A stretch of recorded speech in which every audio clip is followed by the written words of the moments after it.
Amém. Bom dia. Bom dia. Sejam todos bem-vindos, em nome de Jesus. Sejam todos bem-vindos. Vamos então ver a palavra que o Senhor tem para nós nessa manhã. Vocês podem se sentar. Quem trouxe a Bíblia, abra, por favor, em Salmo 125.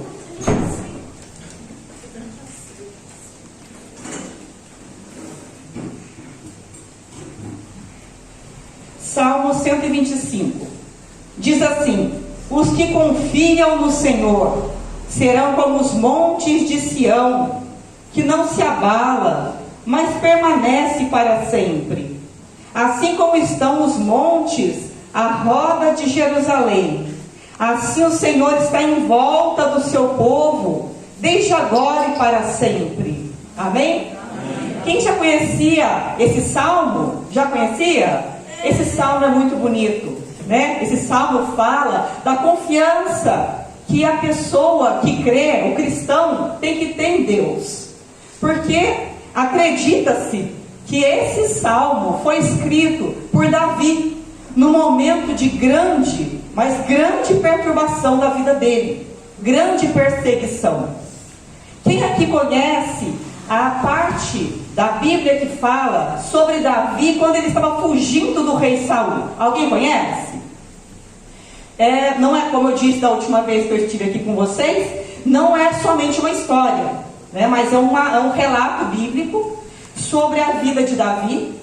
E naquele momento, todo mundo conhece Davi como sendo quem? Um menino que fez o quê? Matou o gigante, né? Todo mundo conhece Davi. Quando a gente fala assim, Davi e Golias, né? Até quem não é cristão sabe, né? Todo mundo pensa assim, Davi e Golias. Quando alguém usa uma analogia, né, comparando, falando assim, aquela história lá, aquele caso, vou te contar um caso, foi igual Davi e Golias. Na hora a pessoa já pensa, quer dizer que o mais fraco venceu o mais forte, né? Então todo mundo sabe sobre Davi e que ele venceu Golias. Mas aqui, acredita-se que quando ele escreveu esse salmo, ele não estava nesse momento de glória. Ele já havia derrotado Golias, né? Ele não era rei, ele era só um rapaz que vivia ali no pasto, apacentando ovelhas. Ele não era conhecido, ele era o menor da casa do pai dele. Jessé tinha outros filhos, valorosos, vistosos, altos, e Davi era mais baixinho, mais novinho, mais simples, tanto até que ele ficava só no pasto, cuidando das ovelhas. Quando o povo de Deus foi convocado para lutar contra os filisteus, os outros filhos de Jessé foram, mas Davi não. Ele era pequeno, ele era mais novo, ele era assim, alguém que as pessoas olhavam e falavam, isso aí, né, não vai dar, deixa ele cuidando das ovelhas que dá mais certo, né? E ele foi exatamente esse Davi que venceu Golias. E ele teve um momento de glória, porque Israel aclamou Davi, né? Todos viram, meu Deus, Davi, o menor de todos, venceu Golias, e de uma forma totalmente fora do que todo mundo esperava. Todo mundo esperava que ele fizesse o quê? Coloca a armadura, pega a espada e vai lá, né? Mas ele venceu com o quê? Quem se lembra? Como foi? Uma pedrinha, né? Uma funda que a gente, sei lá, pode chamar de estilingue, talvez. Não era igual, né? Mas é mais ou menos isso. Então ele venceu. Foi pela mão de Deus mesmo, né? Que ninguém vence um soldado de guerra extremamente experiente assim, com uma funda, com uma pedrinha. Então a gente vê que realmente foi pela mão de Deus. Por quê? Porque o rei de Israel era Saul. E Saul estava pecando. Ele não estava mais obedecendo a Deus. E aí Deus falou, eu vou levantar um novo rei.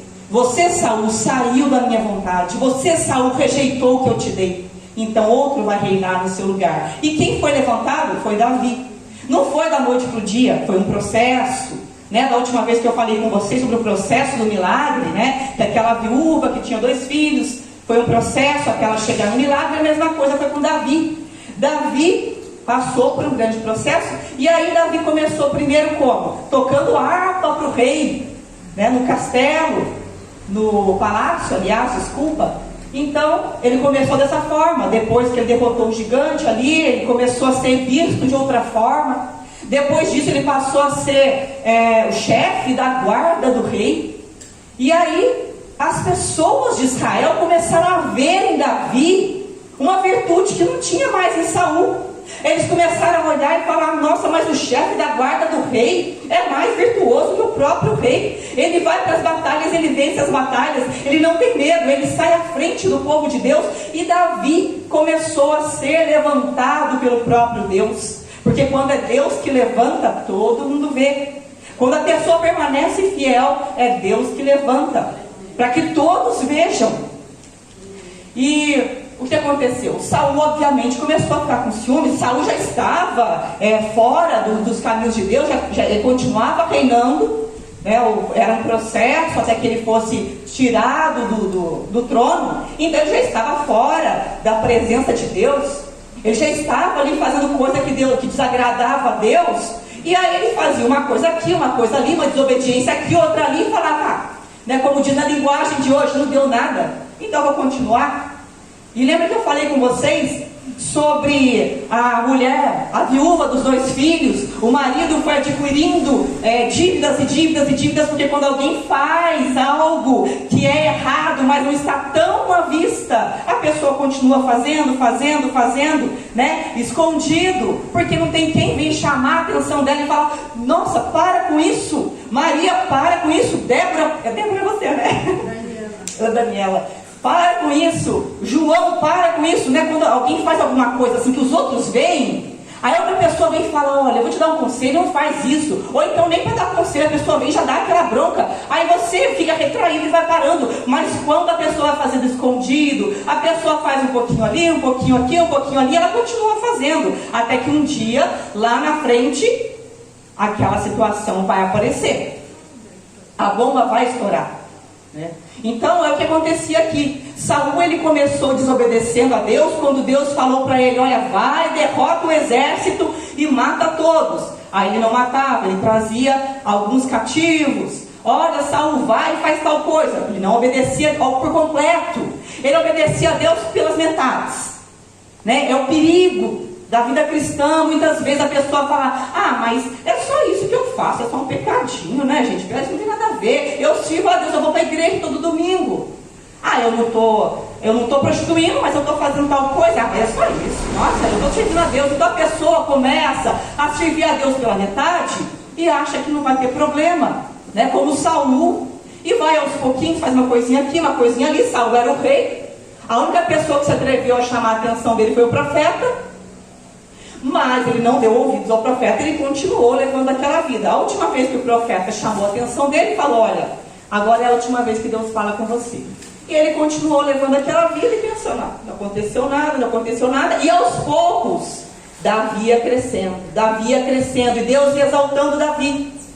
Então, quando uma pessoa renuncia o que Deus tem para ela, Deus pôs a sua mão, Deus falou para você, olha, eu tenho isso para você. Você sabe o que Deus tem para você, aquele propósito que Deus te chamou. O seu propósito é esse, é no seu emprego, é na sua casa, é na sua faculdade, é no seu bairro, mas você sabe que Deus tem um propósito para você, você sabe. E aí você vai deixando de lado, não aconteceu nada, vai deixando de lado. Saiba que aos poucos Deus está levantando alguém que vai querer, alguém que vai tomar posse daquilo que era para você. E aí você vai falar lá na frente, poxa, se eu tivesse levado a sério, se eu tivesse feito a vontade de Deus, se eu tivesse estado firme, eu não tinha perdido. E aquela outra pessoa agora tomou essa bênção que era para ser para mim. E foi o que aconteceu com Saul. E aí Saul falou o quê? Agora eu vou matar Davi. E começou a perseguir Davi. Davi fugiu para o deserto de Judá. Imagina só, ele era o capitão da guarda, ele não era rei. E ele teve que fugir do exército que ele próprio comandava. E aquele exército não ia se atrever a desrespeitar o rei e desobedecer o rei. E Davi fugiu para o deserto de Judá. Dizem, né, historiadores, que o deserto de Judá é o ponto mais baixo da terra. Ele fica 400 e poucos metros abaixo do nível do mar. Quer dizer o quê? Que é um lugar extremamente seco. Lá tem o quê? O Mar Morto, né? Conhecido como Mar Morto. Por que ele é conhecido como Mar Morto? Porque lá é extremamente quente, ele é extremamente salgado. Quem já foi na praia? Já foi na praia? Já tomou água do mar sem querer, né? Você dá aquela afogada assim e sai quase morrendo. Parece que entrou sal até na tua alma, né? A gente sai assim, pelo amor de Deus, nunca mais eu entro nesse mar. Nunca mais eu entro nisso aí, mas a gente entra, né? Então você sabe que é salgado, é muito, muito salgado. E assim, um mar, né, normal, o Oceano Atlântico, por exemplo, tem 3% de salinidade, mais ou menos, 3%. O Mar Morto tem 33%. Então imagina o quanto mais salgado ele era. E Davi estava ali, escondido naquele lugar extremamente quente, né? Pesquisas dizem que lá a temperatura chega a quase 40 graus. Imagina o calor, o negócio é quente, é salgado, aquele vento salgado vem, né, corta o rosto, ele não tem onde matar a sede, escondido ali, e Saul ainda querendo matar ele. Davi se atreveu a confiar em Deus nesse momento. Ele escreveu esse salmo maravilhoso, que fala que os que confiam no Senhor são como os montes de Sião. Por que os montes de Sião? Porque eles estão ali há milênios. Os montes de Sião, eles não se abalam, eles não saem de um lugar para o outro, eles estão ali há milênios. Ele comparou a confiança que ele tinha em Deus com aqueles montes. Ele não fechou os olhos para aquilo que ele estava sentindo. Você pode ver aqui no Salmo 63, ele fala assim: Tu és meu Deus, ó Deus, Tu és o meu Deus, de madrugada te buscarei. A minha alma tem sede de ti, a minha carne te deseja muito em uma terra seca e cansada, onde não há água. Ele fala sobre o que ele está passando ali, nesse lugar extremamente seco. E ele sentia medo, sentia sede, sentia fome, sentia desespero, com certeza, porque ele era um ser humano, assim como qualquer um de nós. Mas ele declarava aqui o que ele acreditava. Ele declarava aqui a fé que ele estava sentindo. Porque muitas vezes a gente, né, todos nós, a gente já passou por situação de medo. E quando a gente está com medo, aí que o inimigo aproveita, né? Aí que ele gosta. Por quê? Porque ele joga na nossa mente coisa que não é real. Você pensa assim: nossa, eu estou com uma dívida, eu preciso pagar essa dívida. Você não teve coragem de negociar essa dívida e ela venceu um mês. Aí ela venceu o segundo mês, ela venceu o terceiro mês, você está com medo. Muito medo de que o cobrador venha, né, o credor venha na sua casa, venha no teu emprego, e aí o diabo começa a jogar na sua mente coisas não reais. Ele usa o medo, o diabo usa o medo, o inimigo usa o medo para fazer você sair da comunhão com Deus.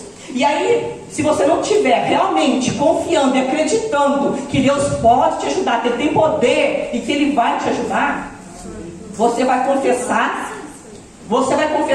aquilo que você está vendo e que você está sentindo. E aí mora um grande perigo também. Se você confessar aquilo que você está sentindo, você está perdendo a sua bênção. Você tem que confessar aquilo que você acredita. Acreditar em Deus tem que ser a primeira confissão sua. Ah, mas é muito difícil, né? É difícil. É realmente difícil. Se você está com medo, o medo é algo que nasce ali no teu cérebro, na mente, né? O medo é quando o inimigo faz um casamento que ele gosta. Ele casa a sua mente com a sua perspectiva de futuro. Você não sabe o que vai acontecer no futuro. Então, ele junta os dois. Junta a mente e junta o futuro. O não saber o que vai acontecer. E aí você começa a ficar com medo. E aí você cria um problema na sua mente. E começa a sofrer por antecedência. E começa a sofrer, e aí não fala nem direito com as pessoas mais, e tudo você acha que já vai acontecer alguma coisa ruim, porque o medo está tomando conta de você. Aí você encontra uma pessoa, você fala: ah, está tudo muito ruim, porque meu casamento aconteceu isso, porque o meu emprego, nossa, eles vão me mandar embora. Não, aqui vão me mandar embora, porque entrou uma pessoa melhor que eu, porque não sei o que lá. E você começa a confessar aquilo que você está sentindo. E não é o que você deve confessar. Confessa o que você crê.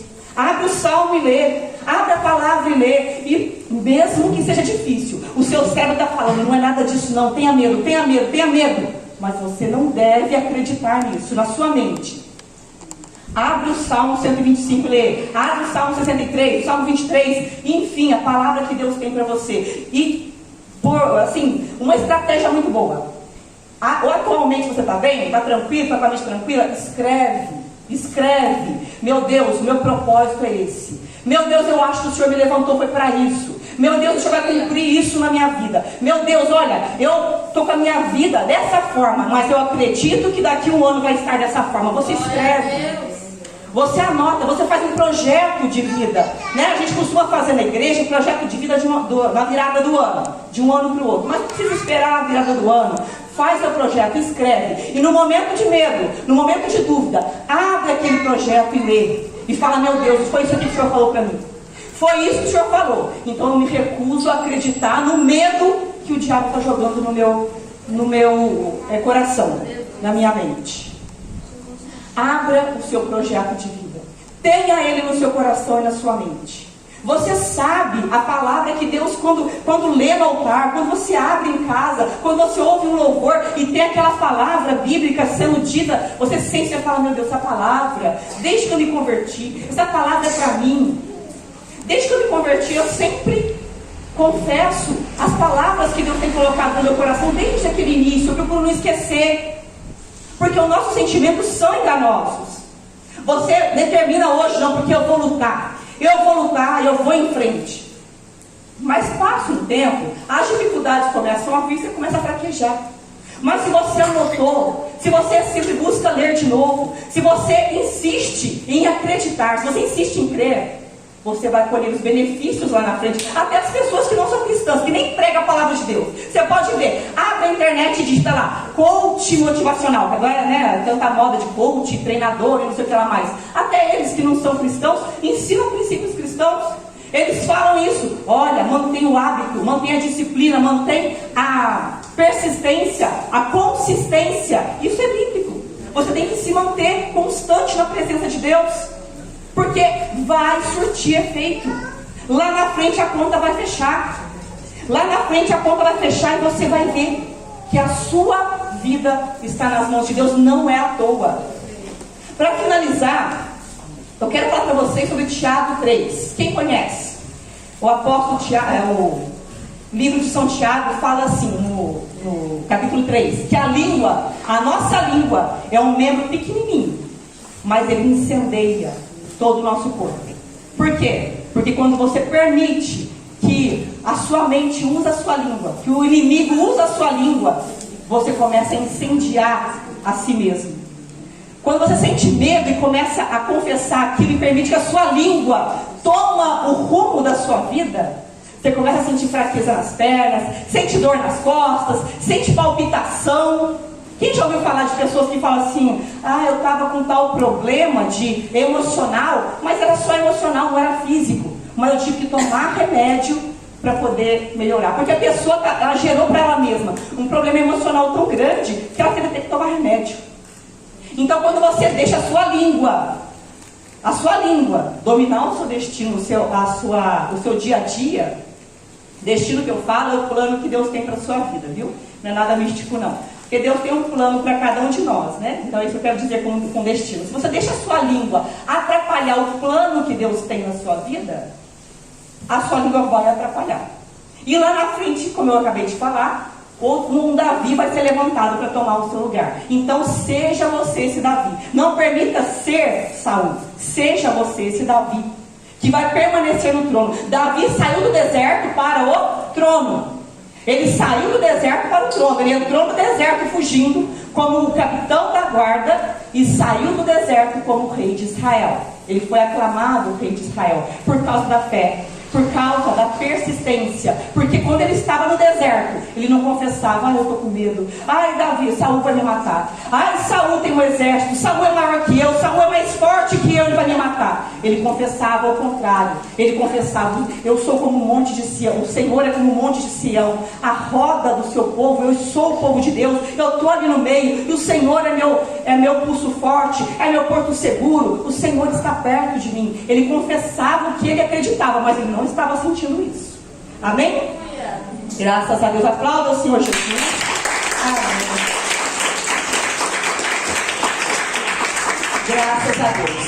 Vamos ficar de pé e coloca na sua mente que o sentimento, seja qual for, não importa qual for o sentimento, ele é passageiro. Mas o que você crê é permanente. Amém? Não importa a fase da sua vida, é passageira. O sentimento é passageiro, a fase é passageira, mas a fé, a palavra de Deus, é aquilo que você acredita, é permanente. Feche os seus olhos.